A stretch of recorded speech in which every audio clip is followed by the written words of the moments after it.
ইউক্রেনের উত্তর পূর্বাঞ্চলীয় সুমি শহরে রাশিয়ার ব্যালিস্টিক ক্ষেপণাস্ত্র হামলায় অন্তত ২১ জন নিহত হয়েছেন বলে জানিয়েছে দেশটির কর্তৃপক্ষ। সুমি শহরের ভারপ্রাপ্ত মেয়র আর্তেম কোবজার রোববার এক টেলিগ্রাম বার্তায় এ তথ্য জানান। কোবজার বলেন, এই পবিত্র পাম সানডের দিনে আমাদের শহর এক ভয়াবহ ট্র্যাজেডির মুখোমুখি হয়েছে। শত্রুরা সাধারণ নাগরিকদের লক্ষ্য করে ক্ষেপণাস্ত্র হামলা চালিয়েছে। দুঃখজনকভাবে এতে ইতিমধ্যেই ২১ জনের মৃত্যু হয়েছে। অন্যদিকে সুমি প্রদেশের গভর্নর ভলোদিমির আর্তিউখ জানিয়েছেন, শহরের কেন্দ্রস্থলে দুটি ব্যালিস্টিক ক্ষেপণাস্ত্র আঘাত হানে।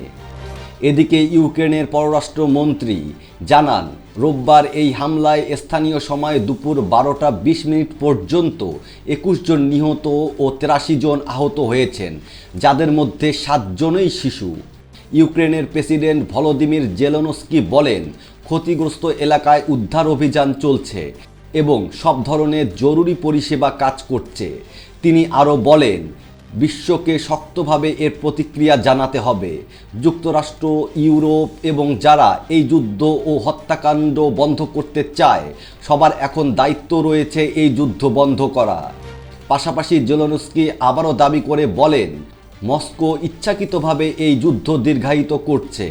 তার ভাষায়, রাশিয়ার উপর চাপ বাড়ানো ছাড়া শান্তি সম্ভব নয়। আলোচনায় কখনোই ব্যালিস্টিক ক্ষেপণাস্ত্র এবং বোমা থেমে থাকে না।